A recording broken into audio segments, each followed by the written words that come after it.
There is a particular kind of quiet that settles over a man after he has said something he can never take back. Not the loud quiet of an argument, not the ringing silence after a door slams. This is the slow, sinking kind, the kind that moves through you like cold water, filling every hollow place you forgot you had. Elias Corder knew that quiet well.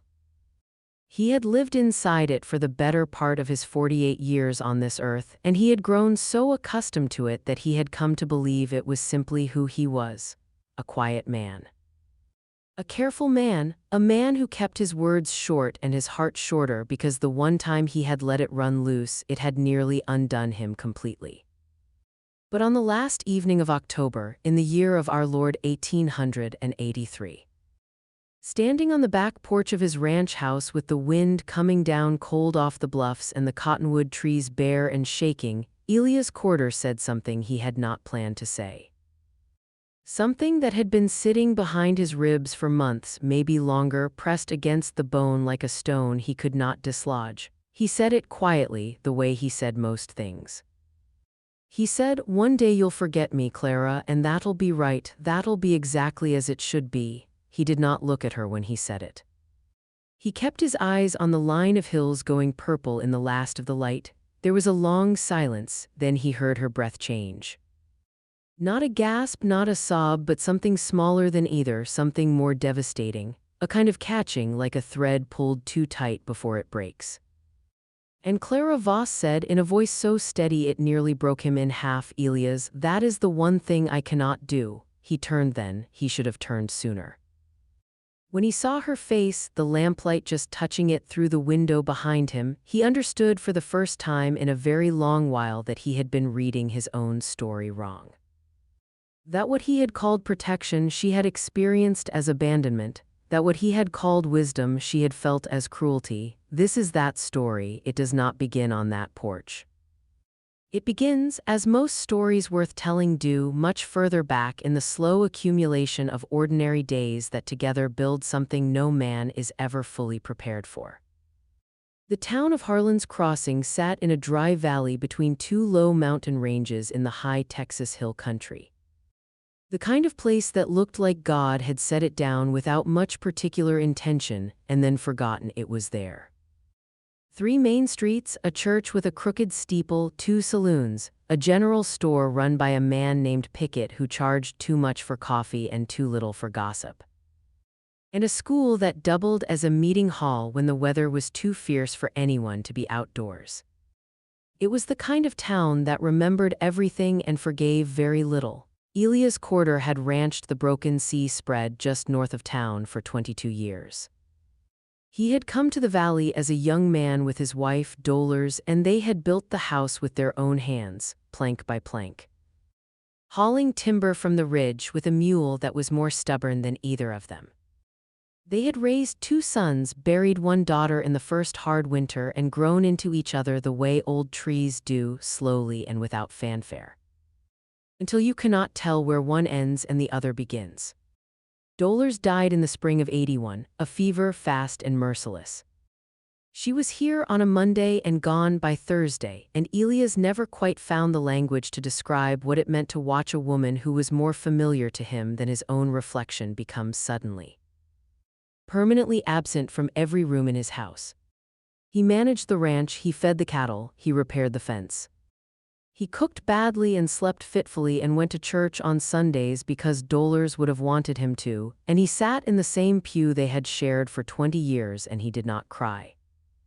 Because he had run dry of that particular resource sometime in the 2nd month, and what was left behind was simply a great flat expanse of getting through. His younger son, Nathan, was still at home, 19 years old and restless as a young horse in a small corral.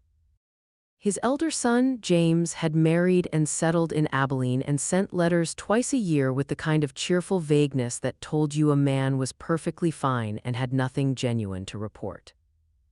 And then, in the autumn of 1882, Clara Voss arrived in Harlan's Crossing. She was not what anyone had expected, and Harlan's Crossing had not been expecting her at all. She came in on the stage from San Antonio, a woman of 34 years with a worn leather travel case and a calm expression that some people read as coldness and others read as courage, depending on which direction their own lives had leaned. She was not tall, but she carried herself as though she had decided some time ago exactly how much space in this world she was entitled to and was not going to apologize for taking it. She had come to take the teaching position at the school.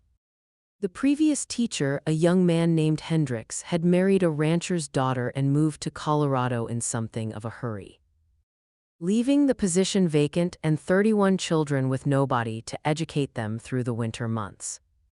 The town received Clara Voss politely but not warmly. She was a widow herself, people learned from Reverend Cass, who had received her letter of reference from a pastor in San Antonio. Her husband had died 3 years prior. She had no children of her own. She was, by all apparent measures, a respectable woman, but Harlan's Crossing was cautious with outsiders, and particularly cautious with women who seemed entirely capable of managing themselves without assistance. Elias Corder met her for the first time at the church social in October of that year, 1 year exactly before the evening on the porch. He met her the way you meet someone you will spend a great deal of time thinking about later, without recognizing the significance of it at all. She was standing near the pie table, talking to Pastor Cass's wife with the easy attention of someone who was genuinely interested in what was being said, and she had a small, plain cup of cider in her hand, and she looked, Elias thought, like someone who had made peace with something difficult and was no longer carrying it in a visible way. He did not speak to her that evening beyond a brief introduction through Pickett, the store owner, who seemed to feel it was his civic duty to know everyone in the valley and introduce them to one another whether they wished it or not. "This here is Elias Corder," Pickett said, "runs the Broken Sea north of town, best cattleman in the valley and the worst cook you'll ever have the misfortune of sitting across from, Mr. Corder," she said, and extended her hand in the direct, unself-conscious way of a woman who had decided not to waste time on ceremony. "Miss Voss," he said, because Pickett had not told him she was a widow and she did not correct him, and he held her hand exactly as long as was appropriate and no longer. That was all.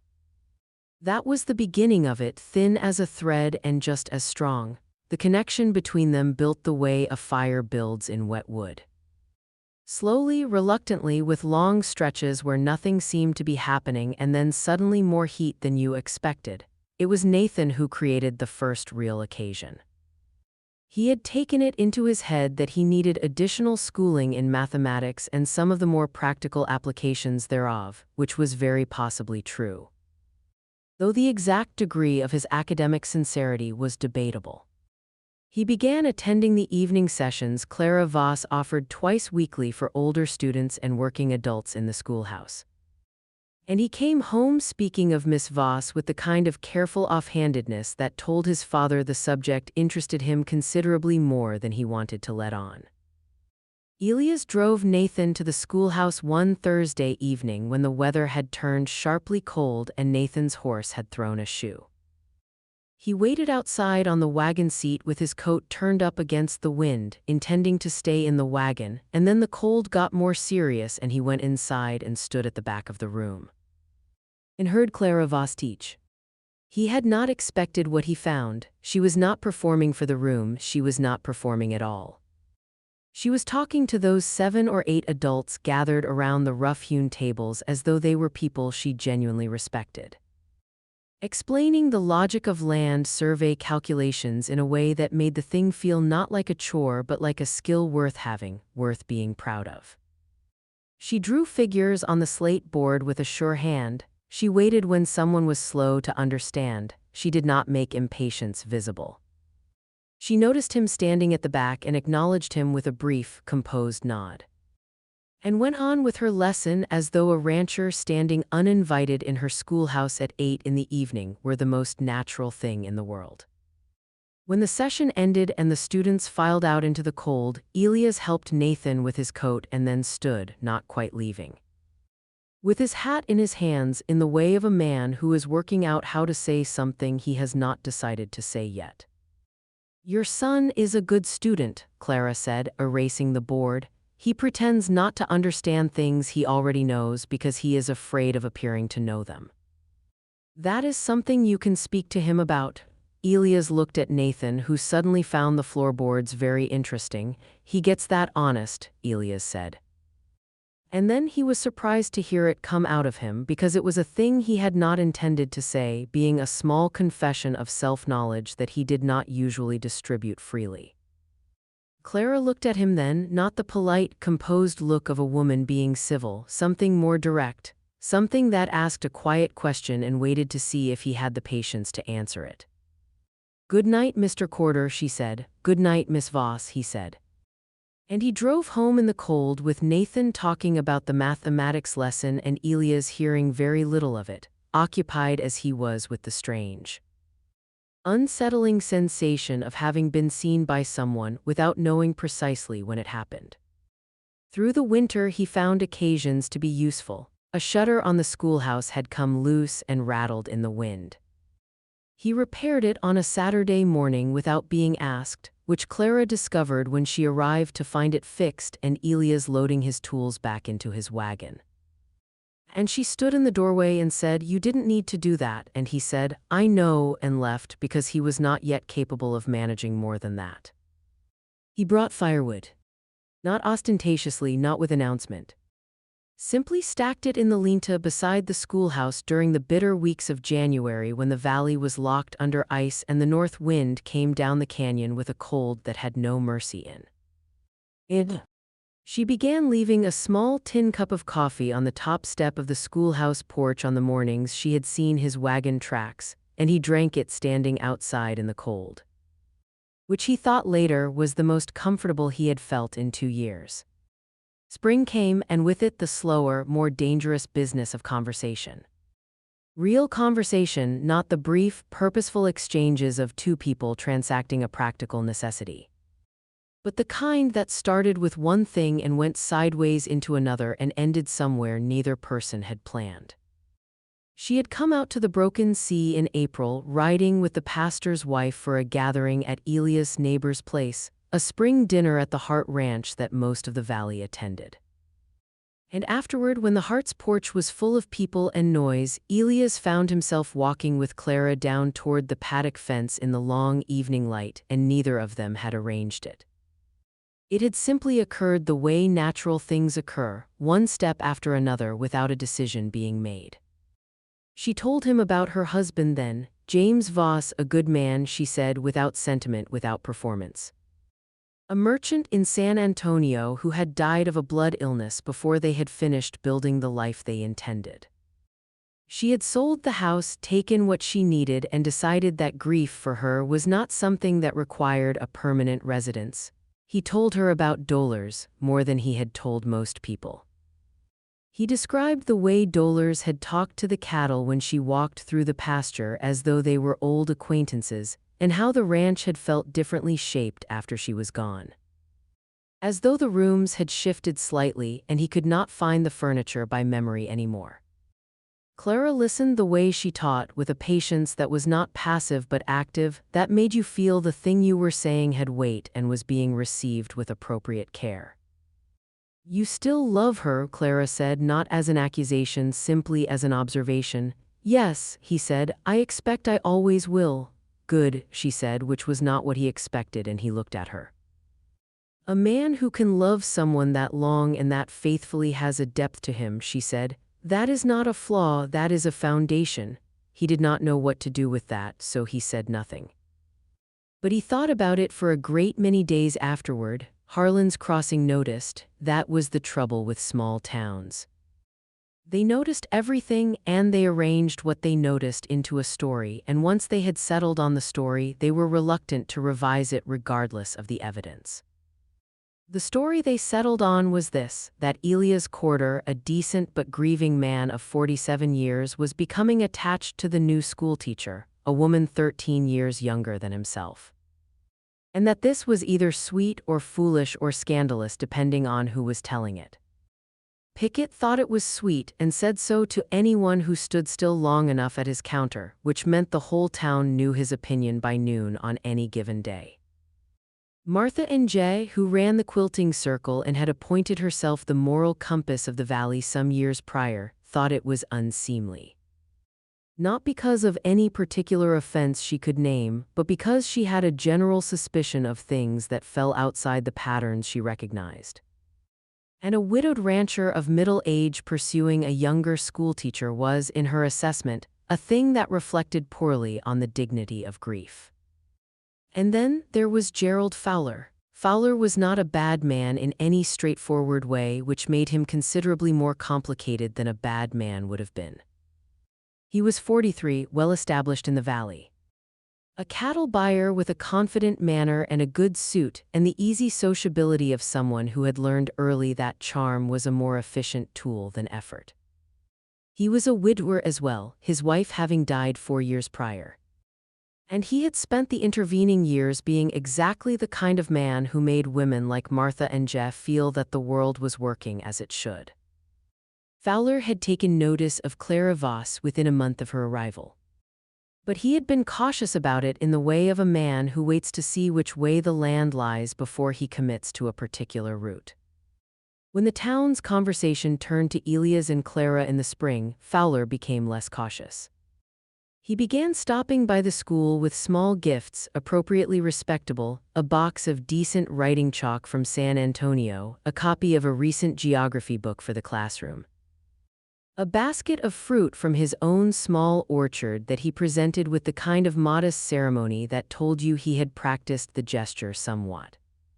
He talked easily, which was a skill. He was attentive without being intrusive, which was another skill. Clara was polite to him because politeness was her nature, and because she was not a woman who used coldness as a shield. But Elias, who by now had fallen into the habit of stopping by the schoolhouse on Friday afternoons to drive her to the general store for her weekly supplies, arrived one Friday to find Fowler's horse tied at the rail and Fowler inside, talking to Clara about cattle prices and the new rail line coming through the valley. And Elias stood outside for a long moment with his hand on the gatepost, and felt something move through him that he recognized after a moment as a thing he had no business feeling. He left. He did not go inside. He told himself it was the reasonable thing to do, that he did not want to intrude, that Clara was perfectly capable of managing her own affairs. He told himself this for 3 weeks, during which he did not visit the schoolhouse on Fridays, and his son Nathan noticed and said nothing. Because Nathan was learning certain things about his father. Clara noticed too. She stopped leaving the coffee on the porch steps. The absence of that small tin cup on those cold mornings did more to clarify Elias' feelings than anything that had come before it, which was perhaps the most honest evidence he had of precisely how far things had gone without his full consent. He went to Pickett's store on a morning in late May, not on a Friday, simply on a Wednesday when he needed salt and a new file for the fence posts, and Clara was there, and he said, "I apologize for not driving you these past weeks," and she said, "You don't owe me anything, Mr. Corder," and he said, "No, but I should have come anyway," and she looked at him for a moment and then she said, "Yes, you should have," and that was as direct as either of them got for quite some time. The summer was long and dry and golden, the kind of summer the hill country produced every few years that made you understand why men had come here in the first place. The sky enormous and blue, and the grass on the higher pastures going amber in the afternoons, and the world for a month or two feeling manageable. Elias drove Clara to the schoolhouse and back. He sat on the porch of the Broken Sea on Sunday evenings when she came to dinner, which had begun as a practical arrangement after Nathan, who was now helping with the ranch full-time, had taken to inviting her, and had become something none of the three of them discussed directly, but all of them had accepted as a feature of their weeks. She helped with the mending after dinner sometimes, without being asked, because she had noticed the accumulated pile of shirts and trousers that two men living alone produce and apparently never address. He did not protest this. He watched her hands moving with the needle and he thought of dollars, and the pain of that was familiar and bearable now, not gone, never gone, but no longer the sharp thing it had been. It had become a presence he could carry alongside other presences. One Sunday evening in August, Nathan had gone to bed early and left them on the porch in the cooling darkness, and Elias was aware of this as an arrangement his son had made deliberately. And he was grateful for it and frightened of it in equal measure. Clara said out of a comfortable silence, "Do you think about the future, Elias?" He had been calling her Clara since May, in private, never in front of the town. A small concession to something he had not named. He said some. "Does it frighten you, parts of it?" She was quiet for a moment and then she said, "I am not afraid of being alone. I want you to know that. I have managed it. I am capable of it. I am not here because I need rescue. I know that," he said. "I am telling you," she said, "so that if you are staying back because you think I am fragile, you can stop worrying on that account." He turned to look at her then. This woman sitting in the chair that had been Dollar's chair on this porch for 20 years, and she looked back at him without flinching. "Clara," he said, "I am not staying back because I think you are fragile." "Then why?" she asked with a plainness that demanded an honest answer. And he found that the honest answer was more complicated than he could assemble in the moment, because it involved his age, which he felt acutely, and his grief, which was not done but was different. And his deep uncertainty about whether he had any right to ask another person to take on the particular life he offered, which was substantial in some ways and profoundly limited in others. What he said was, "I don't want to be something you regret." She looked at him a long time. "That," she said quietly, "is the saddest thing I have ever heard a capable man say about himself." He did not respond. He looked back out at the dark hills and the stars coming out above them, and he felt the distance between where he was and where he might have been if he were a different, braver kind of man. But he was not a different kind of man, he was this kind, and this kind takes longer. Through September the situation in town shifted. Fowler became more deliberate. He had come to the conclusion, apparently, that Elias was not a serious contender. That whatever was between the rancher and the schoolteacher was a thing of comfortable proximity rather than genuine feeling, and he pressed his case with Clara more openly. He invited her to dinner at the hotel in the neighboring town of Creekville, a real dinner with a real table and real tablecloths, and he took her in a proper carriage. And when they returned in the evening and were seen coming down Main Street by half the town, Martha and Jeff folded her hands and said it looked proper, which was her highest category of approval. Elias heard about it from Pickett the following morning, who told him in the way you tell a man news that might sting, with excessive cheerfulness and very little eye contact. Elias said, "That's so," and paid for his coffee and left. That night he sat on the porch alone and he had a long conversation with himself about what was reasonable. He was 47 years old. He had a grown son and a functioning ranch and a life that was not comfortable exactly, but that was solid, that was real, that was adequate to the demands of living. Clara Voss was 34, educated, self-possessed, deserving of a future that had some width to it, and Fowler was a capable man. He had money and ease and a social confidence that Elias had never possessed and saw no particular point in acquiring. He thought, sitting there in the cooling October dark, that the most honest thing he could do for Clara was to step back. To release whatever fragile, unnamed thing had grown between them and let her find something better, something wider. Something that did not come with 22 years of grief and a cold house and a man who could not always find his words. He thought that was wisdom. He had thought wrong. On the last evening of October, Clara came to the Broken Sea alone. Nathan was in town, which she knew. She had come in the late afternoon with a pie she had made, a dried apple pie, because she had seen the jar of dried apples in his kitchen and known he would not have used them himself. And she set it on the kitchen table and they talked easily for an hour about the children in the school and the state of the fence on the north pasture and the letters Elias had received from his son James in Abilene. The light faded, the wind came up from the north, cold and clear, carrying the smell of the high country. He walked her out to the back porch because that was the way she had come, her horse tied at the back rail. And they stood in the last gray light, and he felt the thing he had been building in himself for weeks, the careful, reasonable distance, beginning to give way under the simple fact of her presence, which was more weight than he had accounted for. And so he said it. He said, "One day you'll forget me, Clara, and that'll be right. That'll be exactly as it should be." He had meant it as a gift. He had meant it as a kindness, the way you open a gate to let something free that is too good for the fence you have built around it. She heard it as something else entirely. The silence was long. Then he heard that small, devastating catch in her breath, and she said, "Elias, that is the one thing I cannot do." He turned. Her face was composed as it always was, but there were tears on it which he had never seen before, and that was the most alarming thing he had witnessed in recent memory.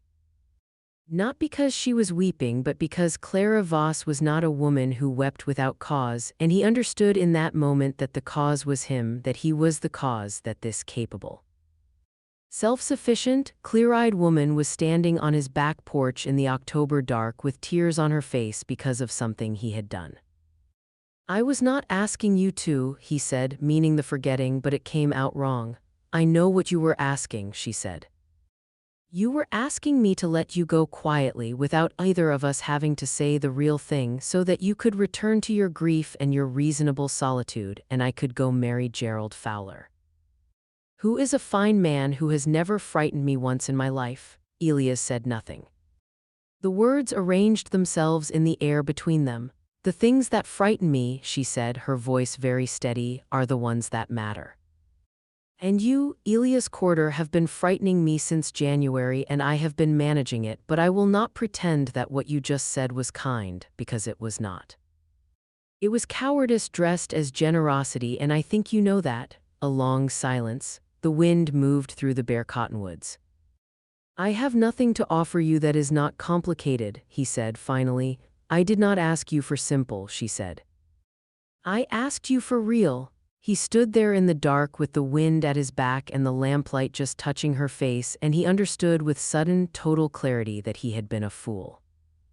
Not a romantic fool, not a sentimental fool, but the particular kind of fool that a careful man becomes when he mistakes his fear for wisdom and wraps his wounds in the language of other people's welfare. He crossed the porch. He took her hands in his, both of them, the way he had not done since the brief handshake the night they met, and she let him, and they stood like that for a long moment, the two of them, with the cold coming down off the bluffs and the stars enormous overhead and the whole valley settling into its ancient, indifferent dark around them. He said, "Clara," she said, "don't ruin it by explaining." He almost smiled. It came up in him like something thawing. "I wasn't going to explain," he said. "I was going to ask you something." She waited. "Would you let me try?" he said, "not to be simple, not to be easy. Just to try." She looked at him for a long moment, this woman who had managed her grief quietly and her life capably and her heart honestly, and she said, "I have been waiting 8 months for you to say that." Harlan's Crossing did not receive the news without opinion, because Harlan's Crossing never received anything without opinion. Martha and Jess said she supposed it was what it was, which was as close to concession as she was capable of, and moved on to other concerns. Pickett was insufferably pleased with himself, as though he had arranged the whole business personally. The pastor said he was glad, simply and sincerely, and offered his church for the occasion whenever it was wanted. Gerald Fowler, to his credit, received the news with a dignity that Elias respected, and said so privately to Clara. He called on her once more in the way of a man closing a door carefully rather than slamming it, wished her well without theatrics, and turned his attention elsewhere. He was not a villain. He was simply a man who had wanted something that was not his to have, and he handled the want's ending with more grace than many men manage. The harder thing, the genuinely hard thing, was Nathan. Not that Nathan objected, he did not object at all. He was, in fact, embarrassingly delighted with the unguarded enthusiasm of a young man who has been quietly hoping for something for months and had not let himself believe it would happen. He clapped his father on the shoulder and said, "Took you long enough," and laughed, and Elias told him to mind himself. But the harder thing was that Nathan's delight opened up in Elias a feeling he had not expected, a grief inside the happiness. Because the happiness he felt standing in his own kitchen and hearing his son's laughter and knowing Clara Voss would be part of this house by spring was not entirely separate from Dollar's. It could not be, it was built on the same ground. He rode out to the cemetery on a November morning, the short brown grass stiff with frost, and he stood by Dollar's marker and he talked to her the way he had not done in some time. He told her what was happening. He told her that what he carried for her had not diminished and would not. He told her that he had found something he had not gone looking for, and that he believed she would have approved of Clara. Though he acknowledged he could not be certain about that and she would have to trust his judgment. The wind moved through the grass. He thought that was probably as close to an answer as he was going to get, and he took it. There was a harder conversation still with his son James, who came down from Abilene in December at Elias' request. Making the trip with a stiffness that suggested some of the careful cheerfulness in his letters was more deliberate than it appeared. James was 30 years old and carried himself with a reserve that was his father's trait amplified. And he shook Clara's hand at the dinner table with a politeness that was so thorough it was almost the opposite of welcome. James did not speak his objection directly because he was his father's son and direct speech cost him something. But he was present in a way that was watchful, that assessed and weighed, and returned to Elias afterward with a question wrapped in other words. He said, "She is younger than you, Pa," and Elias said, "Yes." And James said, "She'll outlive you," and Elias said, "Most likely." And James looked at the table and said, "I just want to understand what you're doing." And Elias said, "I am doing the thing I should have stopped being afraid to do about 8 months ago." "Your mother would have had a word or two for me about taking this long." James was quiet for a moment. Then something shifted in his face, something that had been held at a careful angle giving slightly. He said, "She would have liked her, wouldn't she?" It was not quite a question. "Yes," Elias said. "I believe she would have." James came to the dinner table the next morning in a different frame. He talked to Clara about her teaching genuinely and with interest, and Clara talked back with her customary directness and patience. And by the end of the visit, James had asked her opinion on 3 subjects of substance and listened carefully to each answer. He left on the 3rd day with his father's hand clasped in both of his and said, "I'm glad," and meant it. They were married in the little church with the crooked steeple in the first week of March 1884, on a morning when the hill country was attempting spring and not quite succeeding. The sky uncertain, the air cool and clean, the bare branches of the trees just beginning to show the smallest suggestion of green at the tips. It was not a large ceremony. Nathan stood beside his father. Pastor Cass's wife played the small church organ with more enthusiasm than accuracy. Pickett wept openly, which he had apparently decided was acceptable, and nobody argued with him about it. Martha and Jess sat in her customary pew and wore a new hat, which was, for Martha, a clear signal of approval. Clara wore a dress the color of winter wheat, because she had decided she was past the age of white and said so plainly to anyone who raised an eyebrow. She carried no flowers because the season had not yet provided them, and she did not seem to feel the lack. She walked down that narrow aisle alone because there was no one to give her, and she did not seem to feel the lack of that either. She walked with the same composed certainty she brought to everything, her eyes finding Elias' face early and staying there. And he stood at the front of that small church in his best coat, and he thought that he had never in his life felt so simultaneously terrified and correct. She came and stood beside him. He could smell the slight warmth of her, familiar now, and it steadied him. The pastor spoke. They made their promises.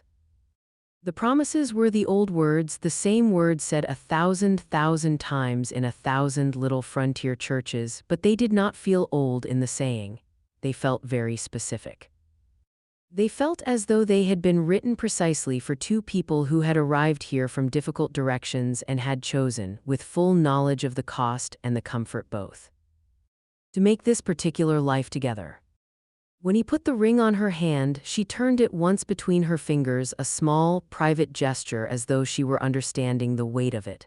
Then she looked up at him. "All right," she said softly, just for him, and he understood she was not simply affirming the ceremony.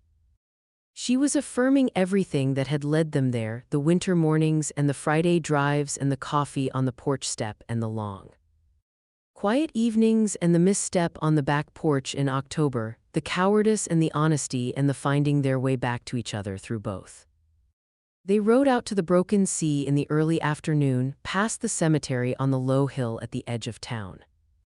And Clara reached over from her horse and put her hand briefly on his arm as they passed it, and neither of them spoke, but both of them understood. The house was the same house, the kitchen was the same kitchen.